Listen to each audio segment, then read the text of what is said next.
Nope.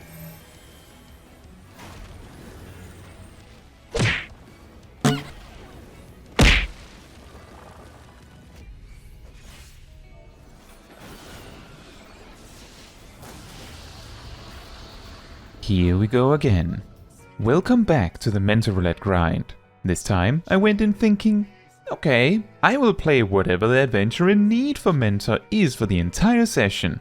And, well, spoiler alert, it was tank for the full session. Although I did mix it up by playing Gunbreaker and Dark Knight this time around.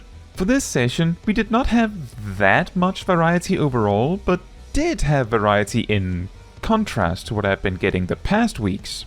I imagine this weird variety of content may be related to the fact that this session was done on a Sunday afternoon. Now, we're starting the session with A2N, or Cuffs of the Father, which is of course a normal raid that everyone loves and is exceptionally difficult. Right? Right?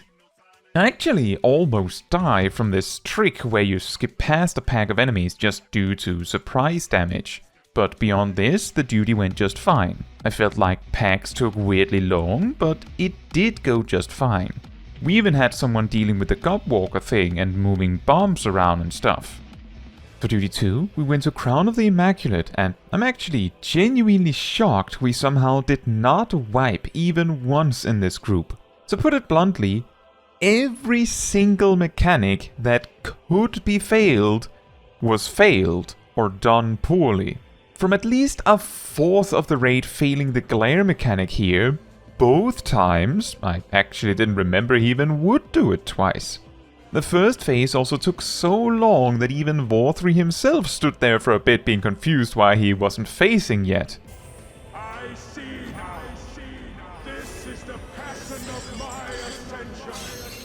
For phase 2, we chugged along and then we reach this mechanic with the ad in the middle and the 4 side ads.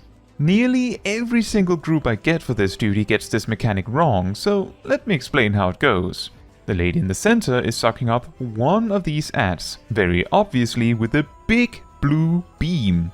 If you let her, she will burst for raid-wide damage, and a lot of it, and also give you a slashing resistance down debuff. The attack Innocence casts once this is done seems to do slashing damage, by the way. Now, you resolve this mechanic very simply by attacking exactly the ad the lady is channeling on. Damage on the other ads might help you save a bit of time, but you need to attack the correct one primarily. As you will see here, the second failure almost killed players outright, and with 2 slashing debuff stacks, the gauge attack almost one-shotted players too. After this, the duty just progressed on, and the sheer amount of loops of Innocence mechanics makes me feel that our group had an extremely low damage output. I got the impression that one of the healers weren't attacking much, and we also had a disconnected DPS at one point, supposedly. Again, somehow, no wipes. For duty 3, we go to the Guildhest under the armor, which is a... yeah, just watch. For duty 4, in fact, we also go to under the armor, and yeah, very interesting indeed.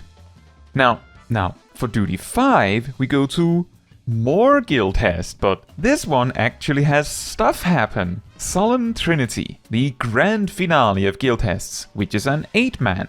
It has objects to protect, mobs coming from multiple sides, multiple bosses with mechanics of sorts. Stuff happens and it makes sense to bring 8 players to cover different sides. A very interesting fight, and I do wish more Guildhests were more interesting like this. And honestly, I think a lot of the existing Guildhests could feel more like this if the mobs had, more HP. So you couldn't just bum rush the bosses down before their features and mechanics start to actually matter. Solemn Trinity could also use a little something, but I do think it was actually decent for what it is. For duty 6, we go to Mount Gulg, and the first thing I do is inspect the gear on the healer to gauge whether they can handle the Gigapull. The gear itself doesn't tell me enough, so I go in with some uncertainty. However, the healer drops down Earthly Star before I have a chance to move on to pull pack number 3, which is my indicator that they would like to stop here. So I do. For the rest of the duty, I do regular AoE pulls, but I also cut short the Giga pull near the end for the same reason. This was probably all for the best, because even without the Giga pull sizes, some of these pulls did get a bit sketchy, like this pull before the first boss where I feel like I needed Super Bolide. In this run, it also felt like a lot of fights dragged on for a bit longer than usual, but we had no major issues, which is great. For Duty 7, we go back to more Guildhest with more than a feeler. Again, the strategy is ignore all mechanics and just hit the boss until it stops mechanicking, and move on. Not that exciting.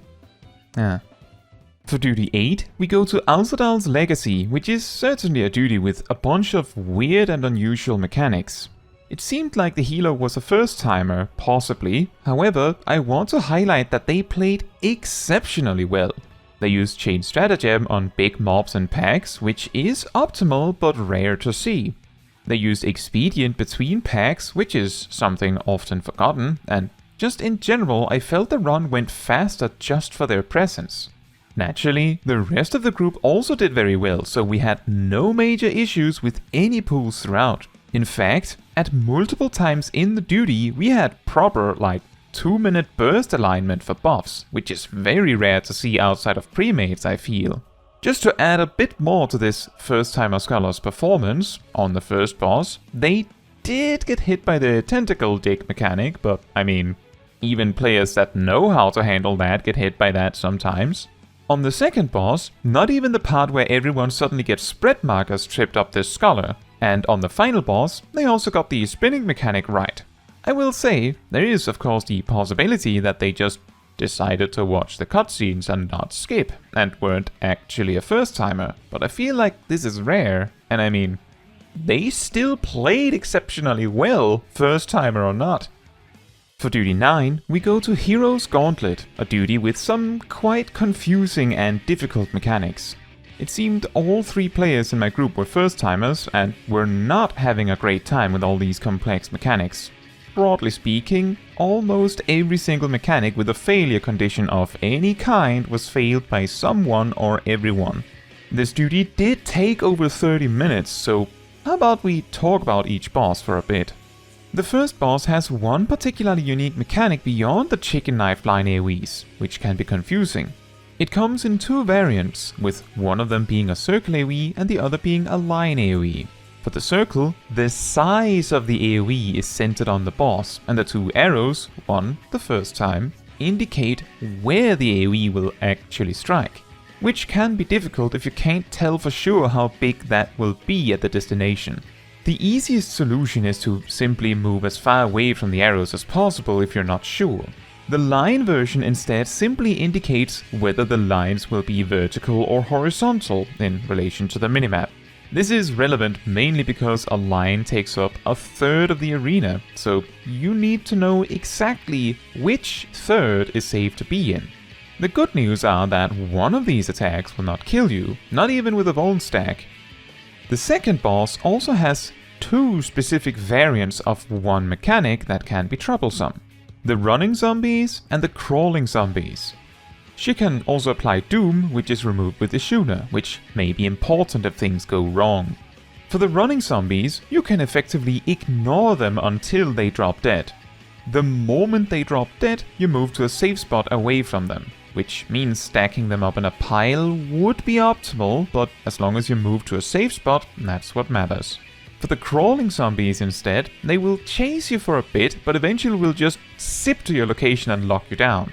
The solution to this is to make sure you are away from other players when this happens, so the explosions from the crawling zombies don't overlap. Although, it turns out that getting hit by 2 explosions at once won't kill you. Try and ask me how I know that. Later in the fight, she summons both mechanics simultaneously, which means you have to run away from the crawlers until the runners die, and then make sure you get stuck somewhere far enough away from the dead runners that you don't get killed. Of course, if you both mess up the positioning of this, and potentially overlap with another player, things can get extra problematic. Now, for the final boss, we actually wiped once, although, to be fair, this boss has some really weird mechanics. When he uses Wild Anguish with only one marker, you have to stack for it. This indicates it gives a vulnerability that makes getting hit twice in a row lethal, if you watch for it. Raging Slice randomly targets players and requires you to sidestep it, but this isn't entirely obvious given the lack of a telegraph, so I imagine some players expect the boss to just turn with you. And then the second time he uses Wild Anguish, he gives you rocks to hide under. But it isn't exactly obvious that those rocks count as players. What would indicate this anyway, right? The only real indicator is that we already knew that taking multiple Wild Anguish hits will kill you, so you'd have to just stand your ground and pray. This of course wipes us, and I go over this detail so we don't fail on that mechanic again. By the way, did you know that Warrior can solo Hero's Gauntlet? For the second try, we again have trouble with Raging Slice, but this time we get past the Wild Anguish with rocks. I want to highlight that Neo here really got put to work in this attempt. Even if I had to use TBN a lot to save people, Neo really was the one that had to deal the most with the issues that came as a result of mistakes. With beating Wild Anguish, we then meet Wild Rampage, and all I know is if the White Mage dies, we lose. So I try what I can, and they survive by a hair. The fight continues on with more Raging Slice problems, another Wild Rampage, but this time Neo saw it coming and reacted accordingly. We have more rocks and we continue to hold on. Neo tries their best to raise the DPS again so we can properly recover. Here's a fun fact. Once the boss has dug 2 holes in the ground, done 4 times Wild Anguish with rocks twice, and Wild Rampage twice, he will no longer do any of those mechanics and simply cycle between Raging Slice, Wild Anguish on one person, and Raid Wides. From my experience of soloing this duty, the scariest part at that point is actually his auto attacks due to how heavy they are. I want to again underline how well Neo grew with the responsibility put on them for this fight. They did exceptionally well. For duty 10, we're back in Ramuh Extreme. But this time, I am much better prepared after recently really exploring this duty and looking into how few players it actually takes.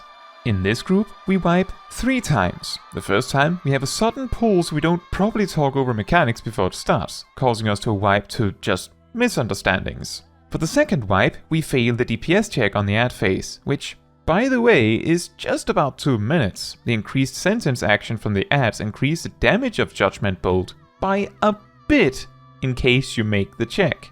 Cat Damon of the community tested this recently, which is how I know. The third wipe, we just died off gradually to lots of misunderstandings. With that, we start pull 4 with 15% echo, and it goes like this. I get one of the chaotic strikes right at the start, which is always fun when you're tanking first. At least the shock strike gets me free. Unfortunately, Ilazur, which had trouble learning mechanics the entire run, didn't remember they had to stay away from the tanking Ramuh. Ilazur was also the single target Dotson ninja for those curious. With that, I should mention the 3 other DPS are all mentors and all helped a ton in making this a success. Amelia is a sprout and they learned incredibly fast. Even if they did make some mistakes, they played extremely well for their first rodeo here. As the 3 mentor DPS manage orbs, not very much is happening until the ad phase, where we push through quite reliably as well. Again, I want to reiterate that increased sentence turns out to just increase the damage of Judgment Bolt.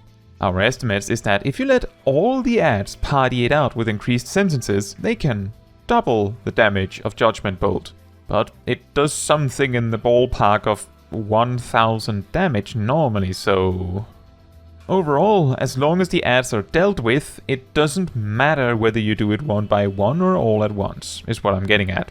As the ad phase is cleaned up, we continued onward with no issues with tank swapping, and with at least about half the raid aware of managing orbs to minimize the damage of Thunderstorm, this is also a non-issue. The most important part of this run was absolutely that there were clear improvements from the group overall after each attempt, and everyone were actively trying to get this done. I do have to say, for this set of roulettes, that I really think Guildhests could use a little something. One way to make them more interesting would simply be to increase the HP on the mobs, so mechanics can't just be fully ignored because of the short duration of the fights. Another thing would be to also make mechanics more punishing here, so that you actually have to interact with whatever the particular Guildhest is trying to teach you. Aside from this, we had no failures this time, so I would call this a good session. Now, that is all for this video. Thank you so much for watching. If you would like to support me and my channel more directly, you can become a member like these wonderful people here. You can also alternatively support me through Ko-Fi, link in the description. You can also support the channel by letting the YouTube algorithm know by liking the video, leaving a comment, subscribing, sharing, and hitting the bell to get notified when next I post a video. Fun fact, the existence of Wild Rage as a blue mage action that costs half your HP to cast gives rise to rare and dangerous strategies that involve intentionally dropping below 20% HP to make use of Revenge Blast. An astoundingly powerful 500 potency, spammable spell the blue mage also has access to. This is mostly relevant to this video because the final boss of Hero's Gauntlet is the one that teaches Wild Rage.